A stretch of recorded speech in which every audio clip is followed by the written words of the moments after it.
तो आज हम बेसिक मैथ के 7th लेक्चर की रिवीजन करेंगे। इसमें मेनली हमने पूरे लेक्चर में स्ट्रेट लाइन के बारे में देखा और जो पिछले लेक्चर में डिस्टेंस फॉर्मूला देखा था, यानी कि स्लोप या m is equal to y2 minus y1 divide by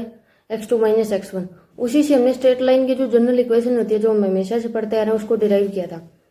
तो स्ट्रेट लाइन की जनरल इक्वेशन होती है y is equal to m x plus c, जिसमें कि y और x की वैल्यू तो चेंज होती रहती है और m स्लोप होता है और c y इंटरसेप्ट होता है। अगर हमें m स्लोप और c y इंटरसेप्ट पता है, यानी कि किसी स्ट्रेट लाइन की हमें दो चीज पता है, स्लोप और इंटरसेप्ट, तो हम उस स्ट्रेट लाइन की इक्वेशन बता सकते हैं और वो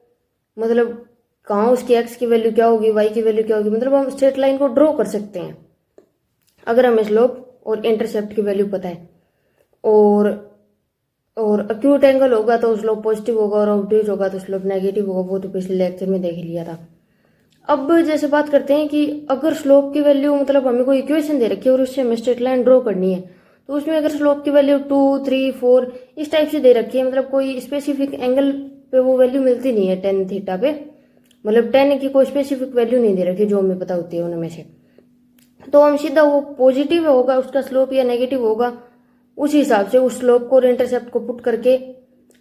y और x की वैल्यू निकाल लेंगे। जहां y 0 है वहां x क्या होगा और जहां x 0 है वहां y क्या होगा, वो तो y इंटरसेप्ट होता है, ये हमें दिया हुआ मिलेगा। तो उस हिसाब से हम उस लाइन को ड्रॉ कर लेंगे। तो यानी कि हमने इस पूरे लेक्चर में सिर्फ स्ट्रेट लाइन के बारे में पढ़ा और स्ट्रेट लाइन के बारे में अगर हमें स्लोप और इंटरसेप्ट पता है तो हम किसी भी स्ट्रेट लाइन को ड्रॉ कर सकते हैं, और अगर हमें इक्वेशन दे रखी है तो हम उसमें से स्लोप और इंटरसेप्ट देख के स्ट्रेट लाइन को ड्रॉ कर सकते हैं, और अगर ड्रॉ की हुई है स्ट्रेट लाइन तो हम उसकी इंटरसेप्ट और स्लोप देख के इक्वेशन बता सकते हैं। और अगर क्या एक स्पेसिफिक लाइन पे स्लोप और इंटरसेप्ट फिक्स होते हैं, यानी कि कोई एक स्ट्रेट लाइन अगर हम लेंगे तो उसकी किसी भी पॉइंट पे देखेंगे तो स्लोप और उसका इंटरसेप्ट फिक्स मिलेगा। और अगर स्लोप और इंटरसेप्ट फिक्स है y is equal to m x plus c में, अगर m और c फिक्स है तो y और x का जो रिलेशन होगा वो पूरी स्ट्रेट लाइन पे अगर किसी भी पॉइंट पे देखेंगे तो रिलेशन उन दोनों का सेम होगा। और इस लेक्चर में इतना ही पढ़ा था। तो आज हम करेंगे बेसिक मैथ के 8th लेक्चर का रिवीजन। इसमें हमने सबसे पहले देखा स्लोप और मैग्नीट्यूड ऑफ स्लोप। तो अगर हमें स्लोप देखना है तब तो हमें जो किसी भी एंगल पे वैल्यू आएगी उसको विद साइन कंपेयर करेंगे, और अगर हमें मैग्नीट्यूड ऑफ स्लोप देखना है तब हमें किसी भी एंगल पे जो वैल्यू आएगी उसको विदाउट साइन कंपेयर करेंगे। तो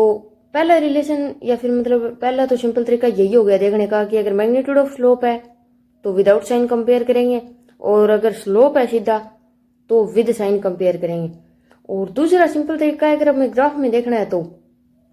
अगर हमें मैग्नीट्यूड ऑफ स्लोप पूछ रखा है तो स्ट्रेट लाइन जितनी ज्यादा वर्टिकल होगी उतना ज्यादा होगा मैग्नीट्यूड ऑफ स्लोप।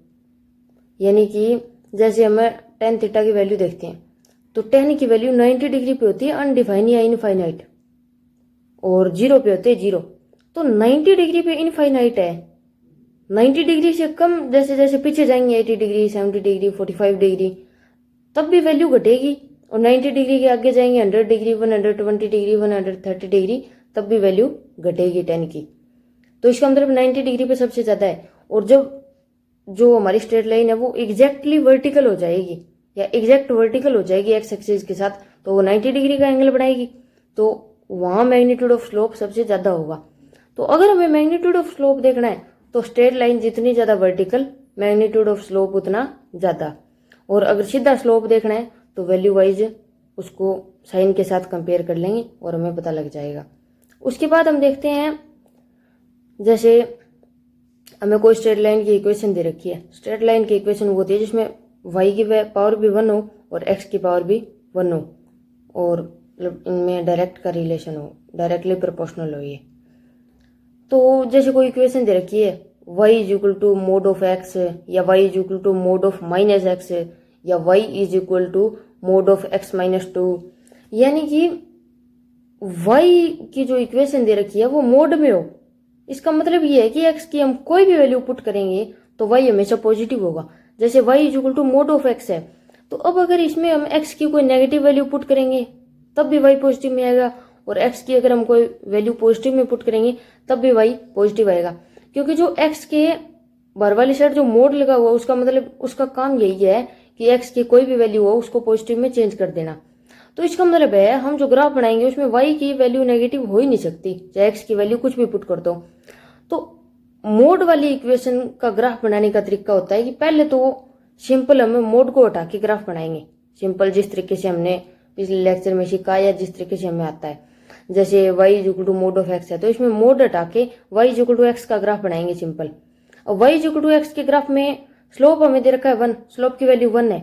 तो यानी कि जो स्लोप या टेन थीटा होगा एंगल बनेगा वो होगा 45 डिग्री, इसका स्लोप 45 डिग्री होगा क्योंकि स्लोप की वैल्यू 1 है। और इंटरसेप्ट की वैल्यू है इसमें 0, y is equal to simple x दे रखा है, तो इंटरसेप्ट हो गया 0। और इंटरसेप्ट 0 हो तो जो हमारी स्ट्रेट लाइन है वो ओरिजिन से पास करेगी, क्योंकि वाई पे कट करेगी नहीं कहीं, क्योंकि इंटरसेप्ट 0 है। तो इस वजह से हमें इस ग्राफ में दो चीजें पता है कि एक तो जो ग्राफ में स्ट्रेट लाइन बनेगी वो ओरिजिन से पास होगी, और दूसरा इसका जो एंगल बनेगा स्ट्रेट लाइन का पॉजिटिव एक्स एक्सिस के साथ वो होगा 45 डिग्री, क्योंकि स्लोप की वैल्यू 1 है। तो इस तरीके से हम मोड हटा के सिंपल ग्राफ ड्रॉ कर लेंगे। अब इस ग्राफ में जो भी वाई की वैल्यू नेगेटिव आई है उसको हमें पॉजिटिव में लेके जाना है, तो वो हम करेंगे।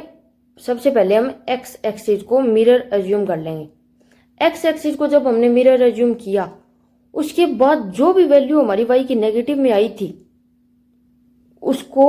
उसकी जो इमेज बनेगी उस एक्स एक्सिस वाले मिरर के थ्रू जो इमेज बनेगी पॉजिटिव में उसको ड्रॉ करेंगे,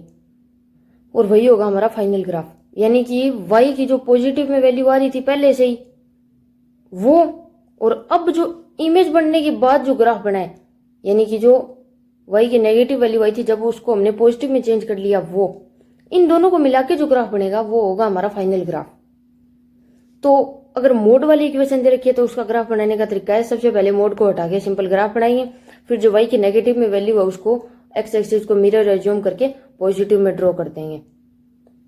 तो जो अब कोई भी इक्वेशन दे रखी है y is equal to mod of x या y is equal to mod of minus x या y is equal to mod of x minus 2, पहले सिंपल मोड हटा के ग्राफ ड्रॉ कर लेंगे, फिर नेगेटिव वाली वैल्यू को वाई की नेगेटिव वाली वैल्यू को पॉजिटिव में एक्स एक्सिस पे जो मिरर बनाए उसकी जो इमेज बनेगी नेगेटिव वाली वैल्यू की वो ड्रॉ कर देंगे, तो हमारा फाइनल ग्राफ बन जाएगा। उसके बाद हमने ग्राफ देखे थे जैसे अगर y directly proportional to x है, यानी कि y की पावर भी 1 है और x की पावर भी 1 है, तो ग्राफ बनेगा स्ट्रेट लाइन। और y inversely proportional to x है या y directly proportional to 1/x है, तो ग्राफ बनेगा रेक्टेंगुलर हाइपरबोला का। और एक हमने देखा जैसे कि मैं मतलब अगर ग्राफ का पता नहीं है कि कौन सा ग्राफ बनेगा, स्ट्रेट लाइन बनेगा या रेक्टेंगुलर हाइपरबोला बनेगा, या मतलब ध्यान ना रही हमें इक्वेशन दे रखी है उसमें अगर हमें ग्राफ का पता करना है तो हमें एक्स की जैसे कुछ एक कॉमन वैल्यू पुट करके देख लेंगे, जैसे 0, 1, 100, इनफाइनाइट। एक्स की जब ये वैल्यू हम पुट करेंगे तो वाई की जो वैल्यू आएगी, यानी कि एक्स की कौन सी वैल्यू पुट करने पे वाई की क्या वैल्यू आ रही है, उन दोनों के कोऑर्डिनेट लोकेट करेंगे और फिर जितने भी कोऑर्डिनेट होंगे जो 5 या 7 वैल्यू हमने पुट करके रखी है उन सब कोऑर्डिनेट को कनेक्ट कर देंगे, तो इससे हमें जो ग्राफ मिलेगा उसका हमें पता चल जाएगा। यानी कि हमें सिंपल कोई इक्वेशन दे रखी है और हमें सीधा कोई ग्राफ देखना है, मतलब हमें ये इस तरीके से याद नहीं करना कि y directly proportional to x है तो straight line, y inversely proportional to x है तो रेक्टेंगुलर हाइपरबोला। हमें याद नहीं करना, सिंपल ग्राफ बना के हमें पता करना है कि ये किस चीज का बना है, रेक्टेंगुलर हाइपरबोला बनाए या स्ट्रेट लाइन बनाए। तो ये तरीका एक्स की कुछ एक वैल्यू पुट करके देखेंगे और उस पर जो भी वाई की वैल्यू आएगी तो वो वाई और एक्स के कोऑर्डिनेट लोकेट करेंगे और उनको कनेक्ट करेंगे तो हमें ग्राफ का पता चल जाएगा। अब हमने जैसे कुछ एक मेन तो याद रख ही लेते हैं, इसमें दिक्कत क्या है। तो जैसे वाई अगर डायरेक्टली प्रोपोर्शनल टू एक्स है तो straight line, y inversely proportional to x है तो रेक्टेंगुलर हाइपरबोला। अब अगर Y is equal to 1/x है तब भी रेक्टेंगुलर हाइपरबोला बनेगा, और y is equal to 1/x square है तब जो ग्राफ बनेगा वो रेक्टेंगुलर हाइपरबोला के जैसा बनेगा। यानी कि y inversely proportional to x होना चाहिए। इसमें एक्स की अगर कोई भी पावर है 1, 2, 3, यानी जैसे y is equal to 1/x या y is equal to 1/x square या y is equal to 1/x cube, तो ग्राफ बनेगा तो रेक्टेंगुलर हाइपरबोला जैसा, लेकिन उसको रेक्टेंगुलर हाइपरबोला नहीं बोलेंगे। अब इसमें अगर हमें कंपेयर करना हो तो जितनी ज्यादा एक्स की पावर होगी ये जो रेक्टेंगुलर हाइपरबोला जैसे ग्राफ बनाएंगे हम, यानी जिसमें y inversely proportional to x है, इन ग्राफ में अगर हमें कंपेयर करना हो तब देखेंगे जितनी ज्यादा एक्स की पावर होगी उतना ज्यादा उस इक्वेशन का ग्राफ नीचे शिफ्ट हो जाएगा। यानी कि जैसे y इक्वल टू 1/x है, दूसरी इक्वेशन है y equal to 1/x square है, तो इनमें y equal to 1/x square वाला जो ग्राफ होगा वो नीचे शिफ्ट हो जाएगा और y इक्वल टू 1/x वाला ऊपर होगा। यानी कि अगर हमें सिंपल ग्राफ पहचानने की कौन सी इक्वेशन का है तो x की जितनी ज्यादा पावर उसका ग्राफ उतना नीचे शिफ्ट हो जाएगा। और अगर जैसे हमें ये सिंपल तरीका y मतलब x की पावर तो सेम है 1 है सब सारी इक्वेशन में, जैसे y इक्वल टू 1/x है, दूसरी इक्वेशन है y इक्वल टू 2/x है और तीसरी इक्वेशन है y इक्वल टू 3/x। यानी ऊपर जो कांस्टेंट है वो चेंज हो रहे हैं, नीचे x की पावर सेम है, तब ग्राफ कैसे बनेंगे? तो जितना ज्यादा कांस्टेंट होगा या जितनी ज्यादा कांस्टेंट की वैल्यू होगी ग्राफ उतना ऊपर शिफ्ट हो जाएगा। तो ये हमने रेक्टेंगुलर हाइपरबोला में कुछ एक वेरिएशन होती है वो देख ली। उसके बाद हम देखते हैं y directly proportional to x square है, y directly proportional to x है तो straight line, y inversely proportional to x है तो rectangular hyperbola, y directly proportional to x square है तो ग्राफ बनेगा पैराबोला का। अब पैराबोला में 2-3 वेरिएशन होती है, जैसे अगर y और x के साइन सेम सेम है यानी y directly proportional to positive x square है तो यहाँ y भी पॉजिटिव और x भी पॉजिटिव है तो पैराबोला बनेगा अपवर्ड। और y negative of x square है, y directly proportional to negative of x square है यानी y तो है पॉजिटिव और यहाँ x होगा, x की जो x का स्क्वायर करने के बाद जो वैल्यू आएगी वो होगी नेगेटिव। तो यानी अगर इनके साइन अलग अलग है तो पैराबोला बनेगा डाउनवर्ड पैराबोला, मतलब कि पैराबोला का नीचे मुंह होगा और उसमें ऊपर होगा। और जैसे अगर दे रखा है कि y is equal to x square plus 2 है तो इसमें पैराबोला तो हमें जैसे y और x के साइन सेम सेम है, दोनों पॉजिटिव है तो पैराबोला बनेगा वो तो बनेगा अपवर्ड, ये तो हमें पता चल गया। अब जो इसमें एक्स स्क्वायर प्लस 2 दे रखा है यानी कि इसका y इंटरसेप्ट है वो है 2, तो जो पैराबोला बनना स्टार्ट होगा या पैराबोला का जो बेस होगा वो होगा y इज इक्वल टू 2 पे, यानी कि y की जो प्लस 2 की वैल्यू आएगी वहां से पैराबोला बनाना स्टार्ट करेंगे। और y is equal to x square minus 4 दे रखा है तो y intercept is equal to -4 से पैराबोला स्टार्ट होगा। तो इस लेक्चर में हमने ये इतना ही देखा था, मतलब ग्राफ वगैरह की वेरिएशन देखी थी।